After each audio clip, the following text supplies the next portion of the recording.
неліктен осы кісілердің ұраны жастарға қызығырақ? Неліктен көбірек жастар тартылады? Ағымдарға еріп жатқандардың көбісі мысалға бізде орыс тілді аудиториялар. Яғни осы орайда ұстаз, махаббат, бауырмалдылық арқылы тарту көріністері бар ма сол топтардың?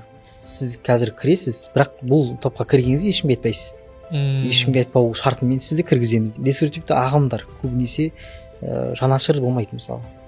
Жанашыр болмайды. Ол көбінесе не істейді? Қатаңдықта санады. Қатаңдық тұстанады мысалы. Әке шешесіне ұрса салады деген сияқты. Отбасымен қарым-қатынас бұзылды, иә. Бұл қоғамға қандай қауіп төндіреді бұлар? Қазақы тәрбие алғандар, қазақы тәрбие алып, қазақылықпен өскен адамдар көбісі дискретті ағымдарға бейім келмейді. Яғни бұлардың барлығы біз тек қана шариғатты ғана қабылдаймыз, бізге заң керек емес. Біз шариғатты ғана қабылдаймыз, бізге корпоратив заңдар керек емес мысалы. Бірақ бүгінде осы бір құндылығымызды, осы бір тарихымызды ысырып тастап, қазақ мұсылман болмаған деген сияқты, бұл жаңа кәпірлердің мемлекеті деген сияқты нәрселерді ұрандап жүрген топтар да аз емес, иә? Ал енді сол фундаментальный ілімнің болмаған, біз адасып жатқандардың көпшілігі, осы терактқа барып жатқандардың көпшілігінен сұрасаң, олар қарапайым фундаментальный мәселелердің өзін білмейді екен. Яғни қарапайым намаздың шарттарын білмейді мысалы. Қарапайым дәреттің шарттарын білмейді.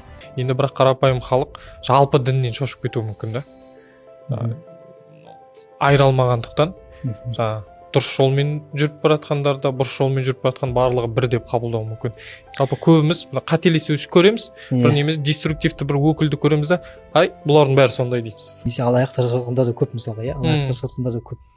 Намаз оқып жүріп мысалы аяқ жасайтын, ораза ұстап жүріп мысалы біреуді алдап жатқандар көп мысалға.